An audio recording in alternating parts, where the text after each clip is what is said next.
अस्सलाम वालेकुम to all students. और अब जो हम कर रहे हैं वो एंड ऑफ यूनिट न्यूमेरिकल्स कर रहे हैं, जनरल प्रॉपर्टीज ऑफ वेव्स, जो कि पहला चैप्टर है मैट्रिक फिजिक्स का। ये इसका है पहला सवाल, जो यानी चैप्टर के एंड में जो न्यूमेरिकल्स होते हैं ये वो हैं सारे। तो ये इसका पहला क्वेश्चन है। क्या कह रहा है देखिएगा।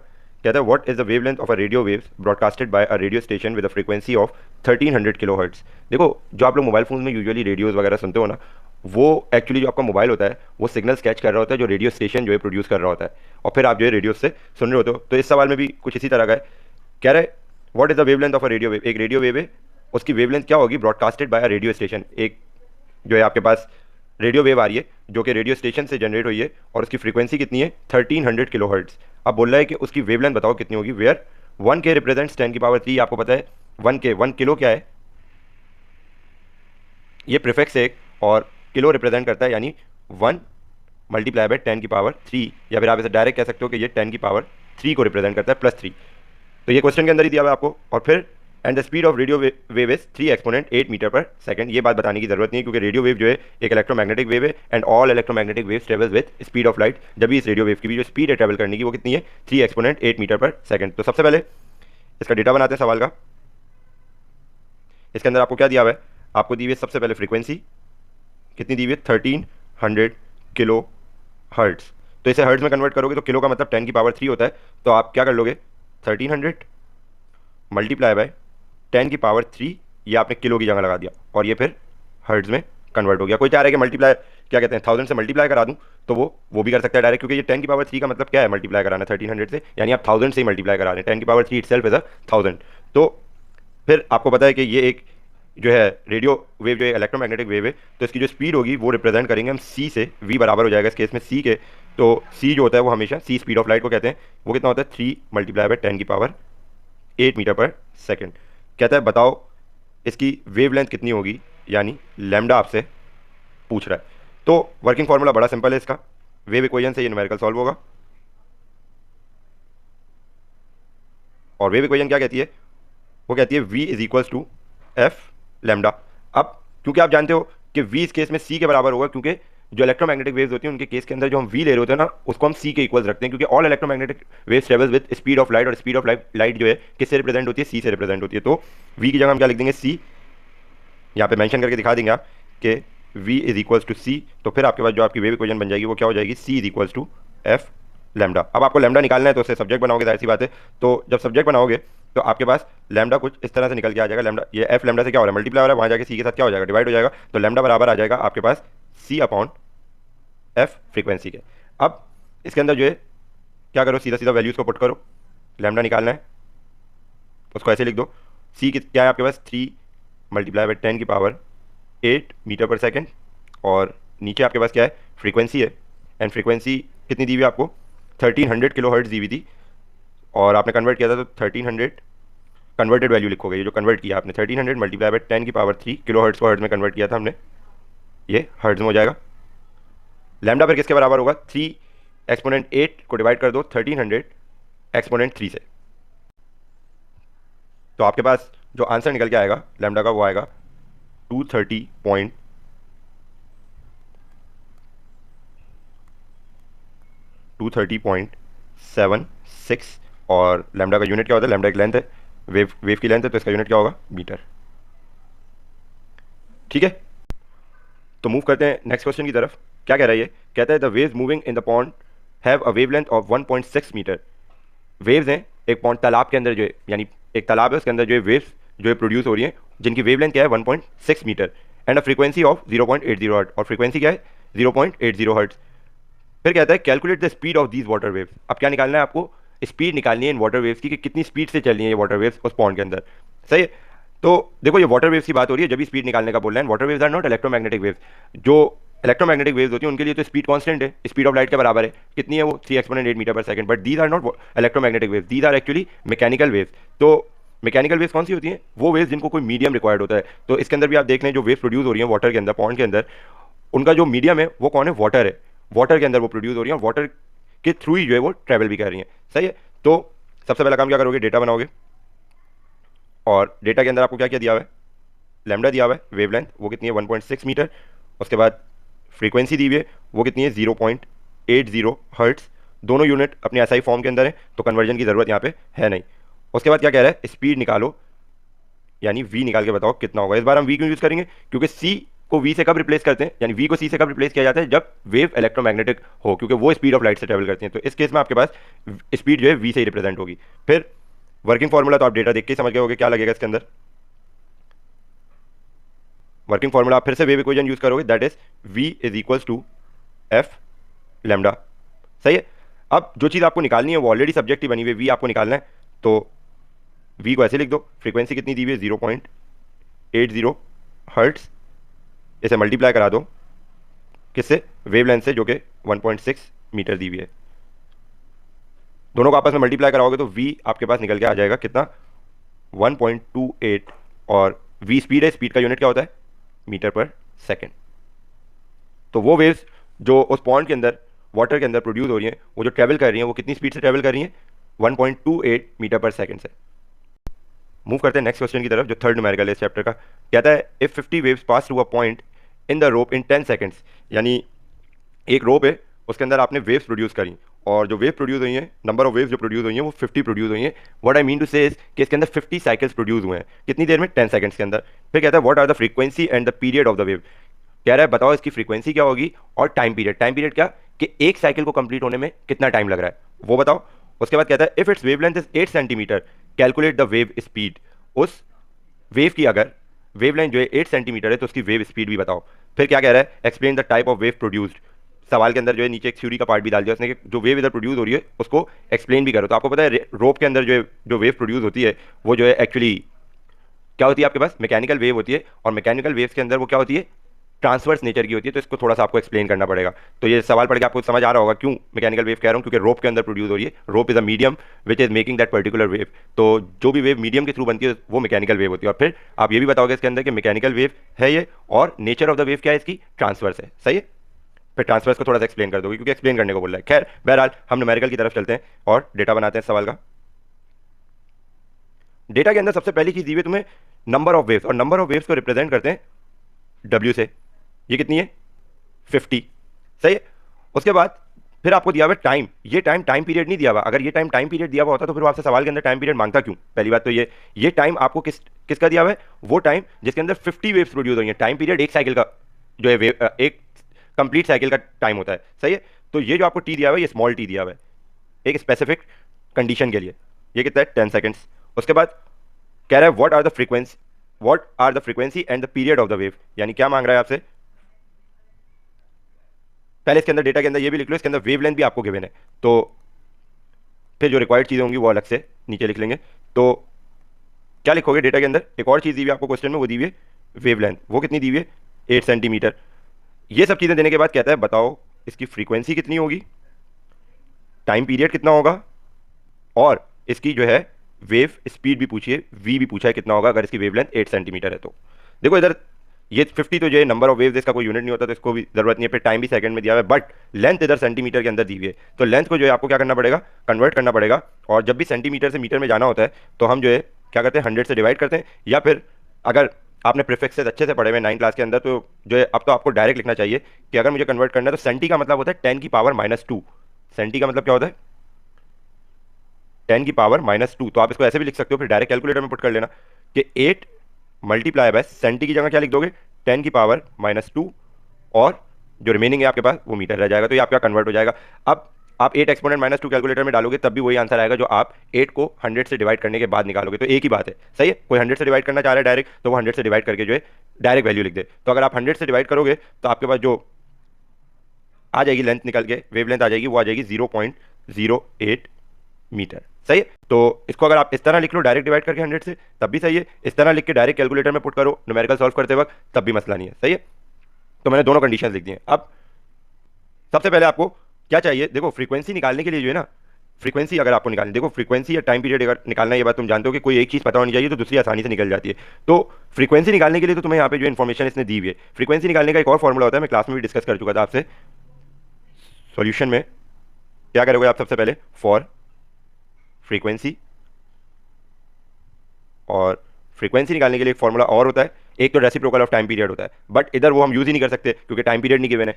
तो हम क्या करेंगे, पहले फ्रीक्वेंसी निकालेंगे, एक नए फॉर्मूले से, मैं डिस्कस भी कर चुका हूँ क्लास में भी, वो बराबर होता है नंबर ऑफ, फ्रीक्वेंसी बराबर होती है नंबर ऑफ, पूरा लिख के बता देता हूँ पहले, वेव्स डिवाइडेड बाय टी। कितनी वेव्स कितने टाइम में प्रोड्यूस हुई हैं, ये फ्रीक्वेंसी निकालने के लिए एक और फॉर्मूला भी यूज़ कर सकते हैं आप। तो जैसे अगर आप मैं सिंबल फॉर्म में लिखूँ तो ये होता है W अपॉन टी। सही है। अब क्या करो, वैल्यूज़ को पुट करो और फ्रीक्वेंसी निकाल लो। Frequency is equals to W upon T था। W कितना दिया हुआ है आपको, नंबर ऑफ वेव्स 50, ये रहा डेटा के अंदर, ये 50, और टाइम कितना दिया हुआ है 10 सेकंड के अंदर ये प्रोड्यूस हो रही है, तो 10 सेकंड। सिंपल है, 50 को 10 से डिवाइड करोगे तो आपके पास क्या निकल के आ जाएगा 5। फ्रीक्वेंसी का यूनिट क्या होता है, हर्ट्स। ये आ गई आपके पास फ्रीक्वेंसी। नाउ जब फ्रीक्वेंसी आ गई है तो टाइम पीरियड निकालना तो आसानी है, क्योंकि time period reciprocal of frequency होता है। नाउ फॉर टाइम पीरियड, इसे डायरेक्ट सिंबल से लिख रहा हूँ, कैपिटल टी से रिप्रेजेंट होता है जो टाइम पीरियड किसके बराबर होता है, T is equals to 1 upon F, that is reciprocal of frequency. तो जो निकालना है उसे ऐसे लिख दो, फिर 1 अपॉन एफ की जगह क्या आएगा, जो फ्रीक्वेंसी तुमने निकाली है, दैट इज 5 हर्ट्स। उसके बाद टी आपके पास निकल के आ जाएगा, जब आप 1 को डिवाइड करोगे 5 से तो आपके पास आएगा 0.2 सेकेंड। यानी जो एक साइकिल प्रोड्यूस हो रहा है इस वेव का, वो कितनी देर में हो रहा है, 0.2 सेकंड्स के अंदर हो रहा है। सही है।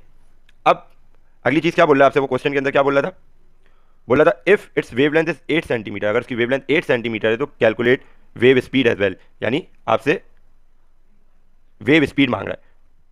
सही है। और वेव स्पीड निकालने के लिए आप जानते हो कि फॉर वेव स्पीड, जैसे आप किससे रिप्रेजेंट करते हो, v से, क्या करोगे, वेव इक्वेशन को यूज करोगे फिर से, v बराबर होता है एफ लैम्डा के। अब फ्रीक्वेंसी तो तुम निकाल ही चुके हो क्वेश्चन के अंदर, सही है। उसके बाद लैम्डा तुम्हें जो डेटा के अंदर गिवन है, देखो ये रहा लैम्डा जो आपने कन्वर्ट करा है, तो कन्वर्टेड वैल्यू लिखोगे। सही है।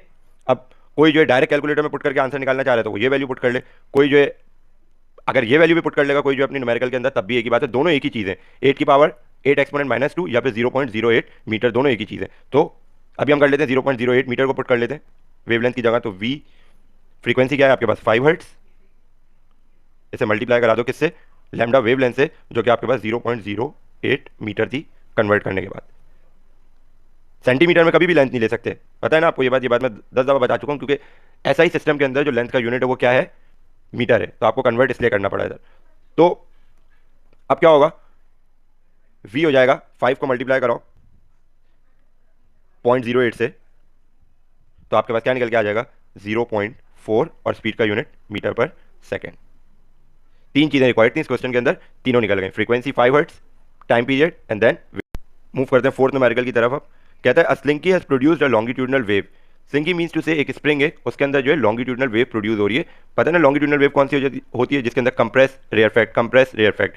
तो एक स्प्रिंग है, उसके अंदर एक लॉन्गिट्यूडनल वेव प्रोड्यूस हो रही है। The wave travels at a speed of 40 centimetre per second. ये जो वेव है इसकी स्पीड कितनी है, 40 सेंटीमीटर पर सेकंड। तो डेटा के अंदर पहली चीज क्या लिखोगे, स्पीड, जैसे v से रिप्रेजेंट करते हैं, वो कितनी दी हुई है 40 centimetre per second. And the frequency of the wave is 20 hertz. Frequency कितनी है उसकी, 20 हर्ट्ज दी हुई है। फिर कहता है what is the minimum separation between the consecutive compression. आप ये बात जानते हो, the distance between two consecutive compression और rarefaction in longitudinal wave is wavelength. वैसे ही जैसे आप ट्रांसवर्स वेव में बोलते हैं क्रस्ट और क्रस्ट, दो कंसेक्यूटिव क्रस्ट के बीच का डिफरेंस या दो कंसेक्यूटिव ट्रफ के बीच का डिफरेंस वेवलेंथ होता है, तो लॉन्गिट्यूडनल वेव में क्या होता है, दो कंसेक्यूटिव कंप्रेशन या दो कंसेक्यूटिव रेयरफेक्शन के बीच के फर्क को क्या कहते हैं, वेवलेंथ कहते हैं। तो आपसे इस केस में वेवलेंथ निकालने को कह रहा है। सही है। वी, एफ और लैम्डा फिर से जो है वही फॉर्मूला यूज होगा जो बार बार यूज होता जा रहा है।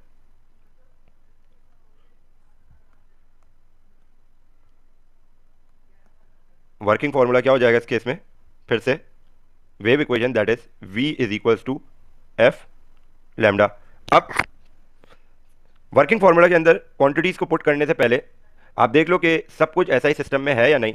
तो अगर मैं स्पीड देखूं तो वो है 40 सेंटीमीटर पर सेकंड, बट मुझे ये सेंटीमीटर में नहीं चाहिए। जो लेंथ इस केस में जो लेंथ कवर कर रहा है ऑब्जेक्ट 40 सेंटीमीटर, वो मुझे मीटर के अंदर चाहिए। नीचे टाइम तो उसने सेकंड में दिया हुआ है, देखो यहाँ पे बता देता हूँ ये चीज़ खुल के।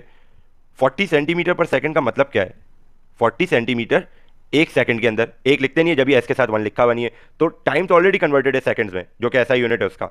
सेंटीमीटर कन्वर्टेड नहीं है, तो सेंटीमीटर को कन्वर्ट करने के लिए फिर क्या करोगे आप, 40 को डिवाइडेड बाय, अगर आप डिवाइड करके करना चाह रहे हो तो उसे 100 से डिवाइड करोगे और जो है ऊपर वाली जो लेंथ है आपकी 40 वो किस में कन्वर्ट हो जाएगी, मीटर के अंदर। तो फिर आप जो है इसको जो है न्यूमेरिकल के अंदर यूज कर सकते हो। यानी क्या कहना चाह रहा हूँ देखना, 40 को अगर आप मीटर में कन्वर्ट करना चाहते हो 40 सेंटीमीटर को, तो डिवाइडेड बाय 100 करोगे या मल्टीप्लाई बाय, ऐसे भी कर सकते हैं आप कि 40 सेंटी का मतलब क्या होता है, मल्टीप्लाई बाय 10 की पावर -2 मीटर हो गया ये ऊपर, उसके बाद डिवाइडेड बाय 1 सेकेंड, यानी ये आपके पास कन्वर्टेड वैल्यू आ गई। इसको ऐसे भी लिख सकते हो, क्या लिखोगे, 40 मल्टीप्लाई बाय 10 की पावर -2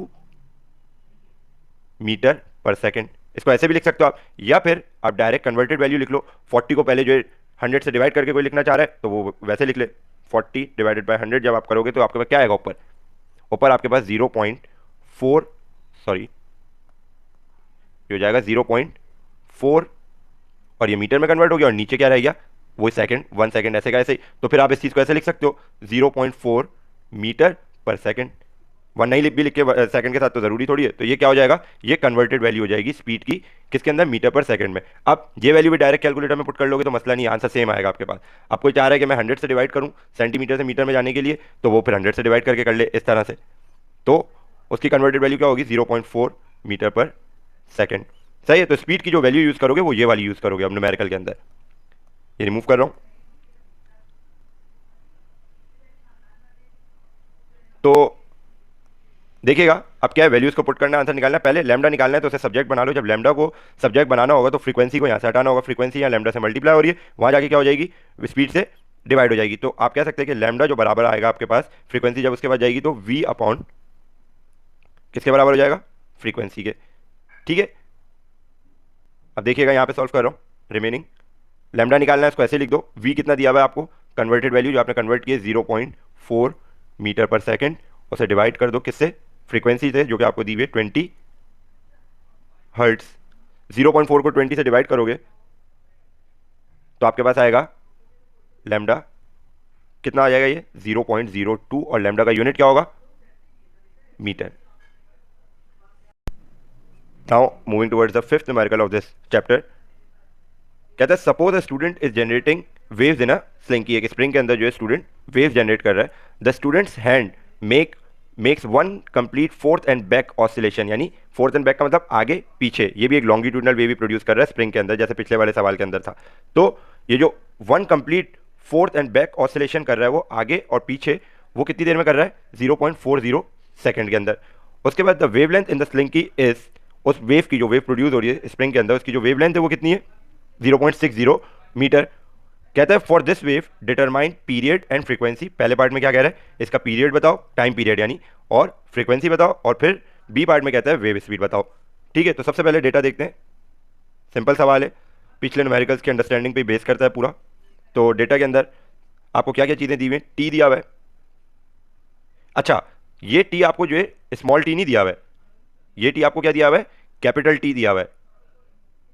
क्यों, क्योंकि देखो क्या बोल रहा है ये क्वेश्चन के अंदर, ये वाली लाइन पढ़ना, फुल स्टॉप के बाद ये वाली यहाँ से कहता है the students hand makes one complete back and fourth oscillation, यानी अगर लॉन्गिट्यूडनल वेव के केस में हम देखें वन कंप्लीट साइकिल किसे कहते हैं, जब one complete back and fourth oscillation हो जाती है, यानी आगे गए फिर पीछे, जिस जगह से स्टार्ट किया था वहां पे वापस आ गए, तो ये एक कंप्लीट साइकिल हो जाता है लॉन्गिट्यूडनल वेव का। तो उसमें जो टाइम लगा है वो 0.40 सेकंड्स लगा है, वो बोल रहा है। तो ये आपको क्या दिया हुआ है, डायरेक्ट टाइम पीरियड ही दिया हुआ है, तो ये आपका क्या है 0.40 सेकंड्स। तो फिर आप बोलेंगे कि सर ये टाइम पीरियड क्वेश्चन के अंदर क्यों मांग रहा है, क्योंकि वो आपकी अंडरस्टैंडिंग को चेक कर रहा है। आपको जो है इसके लिए एक स्टेटमेंट लिखनी पड़ेगी, स्टेटमेंट के बाद फिर नीचे आप लिख दोगे कि जो कि क्या कहते हैं टाइम पीरियड है वो क्वेश्चन में गिवन है, क्योंकि हमें पढ़ के ये पता चल गया कि one complete fourth and back oscillation हो रही है, यानी वन साइकिल कंप्लीट हो रहा है, उस साइकिल को कंप्लीट होने में जो टाइम लग रहा है वो 0.40 सेकंड है। तो hence this 0.40 is actually the time period in this question. ठीक है, अब देखिएगा आगे मूव करते हैं। तो डेटा के अंदर ही the wavelength in the slinky is 0.60 metre, तो वेवलेंथ कितनी दी हुई है इसने, इस केस में 0.60 मीटर। फिर क्या कह रहा है आपसे कि बताओ भाई टाइम पीरियड क्या है, ए पार्ट के अंदर बोलता है टाइम पीरियड बताओ, जो कि आपको पता ही है क्वेश्चन में गिवन है, सिर्फ आपको एक स्टेटमेंट लिख के बताना है।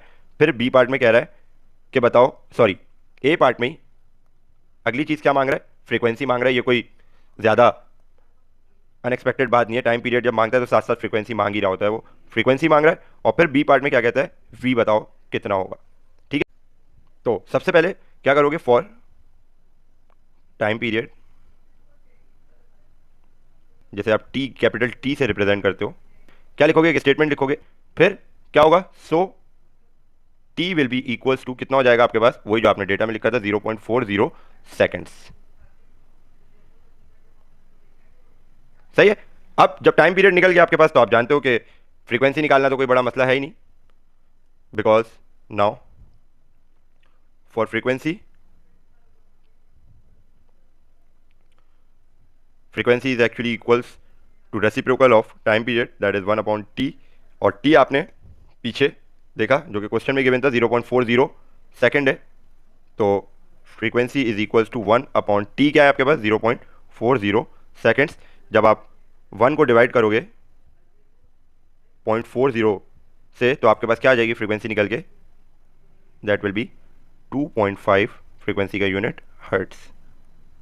अब फ्रीक्वेंसी आपके पास निकल आई, तो अगला काम आप क्या करोगे, क्या बोला इसने, बी पार्ट के अंदर उसने क्या बोला था, वेव स्पीड भी बताओ। सही है, तो फॉर वेव स्पीड क्या करोगे आप, now for wave speed that is represented by V, वही इक्वेशन जो बार बार यूज होती जा रही है, wave equation, v is equals to F lambda, और एफ आपको जो है एफ आपने निकाल लिया, और लैम्डा आपको जो है क्वेश्चन के अंदर गिवन था 0.60 मीटर, तो v is equals to, V निकालना है इसको ऐसे लिख दोगे, फ्रीक्वेंसी की जगह 2.5 हर्ट्स, इसे मल्टीप्लाई करा दो वेव लेंथ से जो कि कितनी है 0.60 metre, v will be equals to 1.5 और स्पीड का यूनिट मीटर पर सेकेंड। सही है, तो मूव करते हैं सिक्स्थ न्यूमेरिकल की तरफ। क्या कह रहा है, कह रहा है if 80 compressions pass through a point in spring in 20 seconds, यानी 80 कंप्रेशन क्या है, ये आपको दिया हुआ है नंबर ऑफ वेव, ये अब बात हो रही है लॉन्गिट्यूडनल वेव की। कंप्रेशन यहाँ पे जिक्र हो रहा है, आप खुद ही समझ जाओगे कि एक लॉन्गिट्यूडनल वेव प्रोड्यूस हो रही है, और वो जो वेव है उसके अंदर 80 कंप्रेशन मीन्स टू से नंबर ऑफ वेव्स दिए हुए, यानी 80 वेव्स प्रोड्यूस हो रही है उसमें। यानी डेटा में सबसे पहली चीज़ क्या दी हुई है आपको, नंबर ऑफ वेव, जिसे आप W से रिप्रेजेंट करते हैं, कितनी दी हुई है 80 दी हुई है। ऐसा ही सिमिलर सवाल हम पीछे भी कर चुके हैं। और ये नंबर ऑफ वेव्स 80 वेव्स जो प्रोड्यूस हो रही है वो कितनी देर में हो रही है, 20 सेकंड्स में हो रही है। ये स्मॉल टी है, ये वो टाइम है जो 80 वेव्स को प्रोड्यूस होने में लगा है, ये वो टाइम नहीं है जो एक साइकिल को प्रोड्यूस होने में लगा है। तो ये स्मॉल टी गिवन है आपको, नॉट कैपिटल टी। तो ये कितना दिया हुआ है आपको 20 सेकंड्स। उसके बाद कह रहा है calculate the frequency and period, फिर कह रहा है if two consecutive compressions are 8 centimetre apart. आप जानते हो लॉन्गिट्यूडनल वेव में भी पीछे भी बताया, टू कंसेक्यूटिव कंप्रेशंस या टू कंसेक्यूटिव रेयरफेक्शन के बीच के फर्क को आप क्या कहते हैं, वेवलेंथ कहते हैं। तो ये क्या दिया हुआ है क्वेश्चन में, ये जो चीज़ बोली हुई है, if two consecutive compressions are 8 centimetre apart, ये आपको वेवलेंथ दी हुई है। तो वेवलेंथ कितनी दी हुई है 8 सेंटीमीटर। इसे आप कन्वर्ट करना चाहोगे अगर मीटर के अंदर, तो क्या कर लोगे, सिंपल 8 को जो है 100 से डिवाइड करा दोगे, क्या आ जाएगा 0.08 मीटर, ये मीटर में कन्वर्ट हो जाएगा। उसके बाद ये तीन चीज़ें दी हुई हैं, मांगी भी क्या क्या है, calculate the frequency and the period. सबसे पहले बोला हुआ है फ्रीक्वेंसी निकालो इस केस में, उसके बाद क्या बोला हुआ है टाइम पीरियड निकाल के बताओ कितना होगा। उसके बाद फिर क्या बोला हुआ है, ये भी बोला हुआ है इफ टू कंसेक्यूटिव कंप्रेशन, जो कि वेवलेंथ दी हुई है 8 सेंटीमीटर दूर है एक दूसरे से, तो बताओ कि इसकी वेव स्पीड क्या होगी। ये क्या करोगे, सबसे पहले फॉर फ्रीक्वेंसी, और नंबर ऑफ वेव्स दिया हुआ है तो पीछे हम सवाल कर चुके हैं। फ्रीक्वेंसी के लिए एक और न्यू फॉर्मूला मैंने बताया था, that is F is equals to, क्योंकि इस केस में हम लोग रेसिप्रोकल ऑफ टाइम पीरियड नहीं यूज कर सकते क्योंकि टाइम पीरियड थोड़ी गिवन है आपको, तो फ्रीक्वेंसी आपको उस कंडीशन से निकालनी पड़ेगी जो कंडीशन आपको क्वेश्चन में गिवन है। और इसके लिए हम पीछे एक फॉर्मूला डिस्कस भी कर चुके हैं, वो क्या होता है, frequency is equals to number of wave, जिसे W से रिप्रेजेंट करते हैं, डिवाइडेड बाय T। सही है, अब frequency is equals to W कितना दिया हुआ है आपको, नंबर ऑफ वेव्स 80, इसे डिवाइड करा दो 20 सेकंड से, तो ये आपके पास जो फ्रीक्वेंसी निकल के आ जाएगी वो कितनी हो जाएगी, 20 को जब 80 से डिवाइड करोगे तो 4, और hertz is the unit of frequency. ये आपने निकाल ली frequency. Once you are done with frequency तो टाइम पीरियड निकालना तो बहुत ही ईजी हो जाता है, आपको पता है। Now for time period that is capital T and it is equals to 1/f। Now T निकालना है आपको, इसको ऐसे लिख दो, 1 डिवाइडेड बाय फ्रीक्वेंसी कितनी निकालिए 4 हर्ट्ज। उसके बाद 1 को जब आप 4 से डिवाइड करोगे तो आपके पास आ जाएगा टाइम पीरियड निकल के कितना 0.25 unit of time period is seconds. ये आपका आ गया टाइम पीरियड। अब तीसरी चीज उसने क्या पूछी हुई थी आपसे, wave speed. Now for v that is wave speed and it is always equals to F lambda. सही है। वी निकालना है, इसको ऐसे लिख दो। फ्रीक्वेंसी आपने निकाली है पीछे क्वेश्चन के अंदर, तो देखोगे कितनी है 4 हर्ट्स। तो फ्रीक्वेंसी की जगह 4 हर्ट्स, इसे मल्टीप्लाई करा दो। वेवलेंथ कितनी है, वेवलेंथ आपने कन्वर्ट की थी, ये कन्वर्टेड वैल्यू 0.08 मीटर। उसके बाद जब इन दोनों को आपस में मल्टीप्लाई करोगे तो आपके पास वी निकल के आ जाएगा 0.32 और स्पीड का यूनिट मीटर पर सेकेंड। ठीक है, उम्मीद अच्छे से समझ गया होगा सवाल ये वाला। मूव करते हैं 7th न्यूमेरिकल की तरफ। देखिएगा क्या कह रहा है। Waves on a swimming pool propagate at 0.90 metre per second. देखो एक पूल है, देखा है आपने स्विमिंग पूल किस तरह का होता है, उसके अंदर जो है वेव्स प्रोड्यूस हो रही हैं, वाटर वेव्स, और वो जो ट्रेवल कर रही है उनकी स्पीड कितनी है 0.90 मीटर पर सेकेंड। प्रोपोगेट का मतलब चलना। सही है। फिर आगे क्या कह रहा है, if you splash the water at one end of the pool observe the wave to go to the opposite end reflect and return in 30 seconds. अब क्या हुआ, समझ लो कि आप इस एंड पे खड़े हुए हो, इस एंड पे खड़े होकर जो है आपने क्या किया, पानी के ऊपर जो है हाथ मारा। स्प्लैश मतलब पानी पे ऊपर से, पानी के सरफेस पे ऊपर से हाथ मारा, और आपके हाथ मारने से जो है वेव जो है प्रोड्यूस हुई, और वो वेव प्रोड्यूस हुई, प्रोड्यूस होने के बाद वो वेव आपसे अपोजिट चलना शुरू हुई और दूसरे एंड पे पूल के लग के वापस आई। रिफ्लेक्ट का मतलब क्या, रिटर्न, लगी, रिफ्लेक्ट का मतलब क्या, लगी और वापस आई। और जो उसको ये सब काम करने में टाइम लगा वो कितना लगा, 30 सेकेंड्स का। यानी आपने जो वाटर के सरफेस के ऊपर हाथ मारा, वेव प्रोड्यूस हुई, वेव प्रोड्यूस होने के बाद वो दूसरे एंड पे लगी, जाके लगने के बाद वापस रिटर्न हुई और आपके पास आ गई, और ये काम होने में उसको कितना टोटल टाइम लगा, 30 सेकेंड। सही है। तो उम्मीद अच्छे से सवाल को समझ गए होगे। अब क्या करते हैं, डेटा बनाते हैं। बड़ा सिंपल सा सवाल है ये। डेटा देखना, डेटा के अंदर आपको सबसे पहले क्या दिया हुआ है, वी दिया हुआ है, that is 0.90 metre per second. उसके बाद आपको दिया हुआ है स्मॉल टी, ये वो टाइम है जो ये पूरा काम होने में लगा है, ये वो टाइम नहीं है जो एक साइकिल कंप्लीट होने में लगा है वेव के। तो इसे आप किससे, स्मॉल टी से रिप्रेजेंट करोगे, दैट इज 30 सेकेंड्स। फिर क्या कह रहा है, how far away is the other end of the pool. बताओ कि वेव का जो दूसरा एंड है वो कितना दूर है जिस एंड पे तुम खड़े हो। यानी वेव, ये जो स्विमिंग पूल है इसका, ये जो जिस एरिया पे बना हुआ है उस एरिया, यानी पूरे पूल का कितना डिस्टेंस है, यानी ये जो पूल बना हुआ है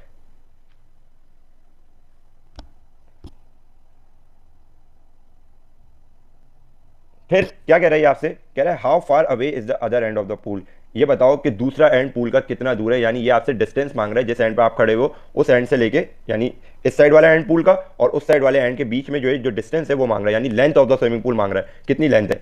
तो क्या है आपके, आपसे एक डिस्टेंस मांग रहा है, तो आप कह सकते हैं डी निकालने को बोल रहे हैं कि कितना डिस्टेंस उस वेव ने ट्रैवल किया, और उतना ही डिस्टेंस ट्रैवल करेगी वेव जितनी लेंथ है उस पूल की। तो डी निकाल के बताओ कितना होगा।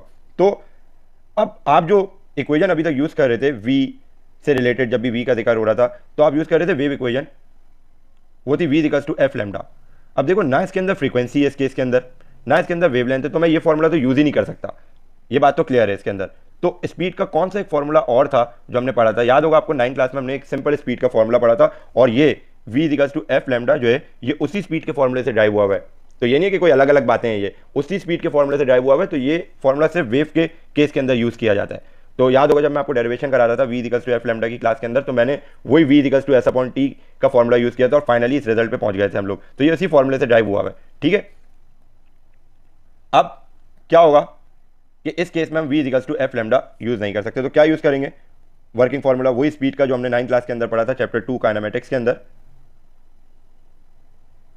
सबसे जनरल फॉर्मूला स्पीड का, that is V equals to D upon T. सही है। अब आपको निकालना क्या है, डिस्टेंस, कि कितना लंबा है वो पूल। तो डिस्टेंस निकालना है आपको, तो डिस्टेंस निकालना है, तो डिस्टेंस आपके पास किसके बराबर हो जाएगा फॉर्मूले में, अगर सब्जेक्ट बनाओगे डिस्टेंस को, तो D will be equals to V into T. ये टी यहाँ पे डिवाइड हो रहा है तो वहाँ वी से जाके क्या हो जाएगा, मल्टीप्लाई हो जाएगा। फिर मैंने सीधी करके इक्वेशन लिख दी डायरेक्ट। तो अब वैल्यूज को पुट करो और आंसर निकाल लो। डी इक्वल्स टू वी कितना दिया हुआ है 0.90 मीटर पर सेकेंड, इसे मल्टीप्लाई करा दो किससे, टी से, जो कि 30 सेकेंड है आपके पास। जब इन दोनों को मल्टीप्लाई कराओगे तो आपके पास क्या आएगा, कितना, 27, और डिस्टेंस का यूनिट क्या होता है, मीटर। अब देखो ये जो आपके पास डिस्टेंस निकल के आया ना 27 मीटर, ये तो वो डिस्टेंस है जो वेव ने टोटल कवर किया है। देखो मान लो ये वो पूल है, सही है, और यहां से आपने जो स्प्लैश किया था वाटर, वेव जनरेट हुई, वेव गई, गई गई गई और जाके दूसरे एंड से रिफ्लेक्ट हुई, और रिफ्लेक्ट होने के बाद वो वापस आई उसी डायरेक्शन में। तो पहले गई और फिर वापस आई। तो ये जाने और आने में जो टोटल डिस्टेंस कवर किया उसने, वो 27 मीटर आपके पास निकल के आया है अभी। हालांकि उसने आपसे क्या पूछा है सिर्फ कि आप बताओ कि जिस एंड पे आप खड़े हुए थे, जहां पे आपने वाटर स्प्लैश किया था, मान लो यहां पे आप खड़े हुए थे, उस एंड से लेके दूसरे एंड तक का डिस्टेंस पूछा है आपसे उसने। समझ गए? यानी लेंथ ऑफ द पूल जो मैं आपसे बोल रहा था। तो आपसे जो है उसने ये डिस्टेंस पूछा है उसने। यानी अगर आप वन साइड का डिस्टेंस ले लो तो काफ़ी होगा, ये टोटल डिस्टेंस थोड़ी लेंगे आप। तो फिर आप क्या करोगे इस चीज़ के लिए, आप क्वेश्चन को आगे बढ़ाओगे, सोल्यूशन को अपने, और लिखोगे क्या, as we know d is equals to 27 meter is actually the total distance covered by wave. So for the distance till other end of the pool, dividing total distance by 2, क्योंकि one side का distance ले लूँ तो मुझे पता चल जाएगा other and तक का डिस्टेंस कितना है, जिस एंड पे जो वो बंदा खड़ा हुआ है। समझ गया बात को? तो क्या कर दोगे आप, d जो आप करोगे, d will be equals to total distance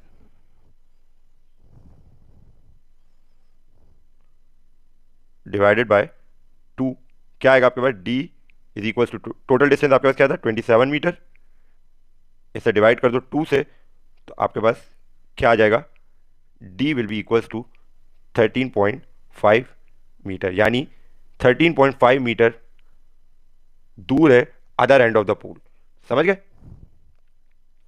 move करते हैं eighth and last numerical of this chapter, और ये सिंपल पेंडुलम से रिलेटेड है, जिसकी एक एग्जांपल हम कर भी चुके हैं पीछे। अगर आप वर्क एग्जांपल्स वाली वीडियोस के अंदर जाएंगे तो वहाँ पे आपको मिल जाएगी। सिंपल क्वेश्चन है बड़ा, देखिएगा क्या कह रहा है। Simple oscillating pendulum has a length of 80 centimetre. एक पेंडुलम है, उसकी जो लेंथ है वो कितनी है, 80 सेंटीमीटर है। तो डेटा के अंदर आपको सबसे पहले क्या दिया हुआ है, एल लेंथ दी हुई है, कितनी दी हुई है, 80 सेंटीमीटर। और लेंथ सेंटीमीटर में एक्सेप्टेड नहीं होती, सिर्फ मीटर में एक्सेप्टेड होती है। जब आप जो न्यूमेरिकल सॉल्व कर रहे होते हैं तो इसको पहले यहाँ पे कर लो।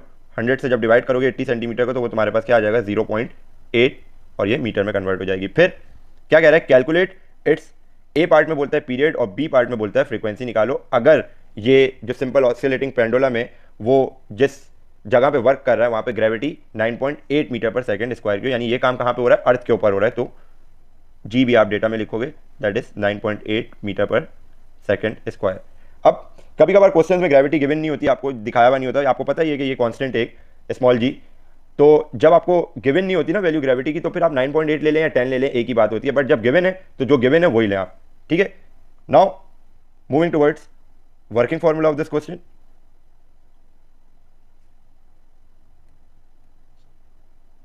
सॉरी, पहले इसके ऊपर वो भी लिख लें जो चीज़ें रिक्वायर्ड है। क्या बोल रहा है, ए पार्ट में आपको बोल रहा है कि बताओ पीरियड, यानी टाइम पीरियड बताओ कितना है, और फिर बी पार्ट में आपसे क्या बोल रहा है, फ्रीक्वेंसी बताओ कितनी है, ठीक है। तो आप जानते हो हमने वर्क एग्जाम्पल के अंदर ये बात डिस्कस की थी कि time period of simple pendulum अलग होता है भाई। तो मूव करते हैं सॉल्यूशन की तरफ इस क्वेश्चन के। सॉल्यूशन में सबसे पहले फॉर टाइम पीरियड काम कर रहे हैं हम, जिसे आप टी से रिप्रेजेंट करते हो। तो time period for simple pendulum is given by T is equals to 2 pi under root L over G. अब टाइम पीरियड निकालना है, इसको ऐसे लिख दो, 2 पाई, अगर 2 को मल्टीप्लाई करा दो 3.141, उसके बाद ये चीज़ मल्टीप्लाई होगी आपकी अंडर रूट एल, कितना दिया हुआ है आपको, 0.8 मीटर। इसे डिवाइड करा दो किससे, 100 से। अब जो है सिंपल कैलकुलेशन कर लो, पहले 2 को जो है मल्टीप्लाई करा लो किससे, 3.141 से, दैट इज 6.282, फिर मल्टीप्लाई कराओ अंडर रूट, पहले अंडर रूट के अंदर वाली चीज़ें सॉल्व करो। 0.8 को जो है डिवाइड करो 100 से, 0.8 डिवाइडेड बाय 100, तो आपके रूट के अंदर क्या आ जाएगी वैल्यू, 0.008, ठीक है। अब इसे आगे कंटिन्यू कर रहा हूँ मैं, देखना टाइम पीरियड हमारे पास क्या क्या रह गया था, पीछे वाली चीज़ को मैं पहले कॉपी कर लेता हूँ एक दफ़ा। 6.282,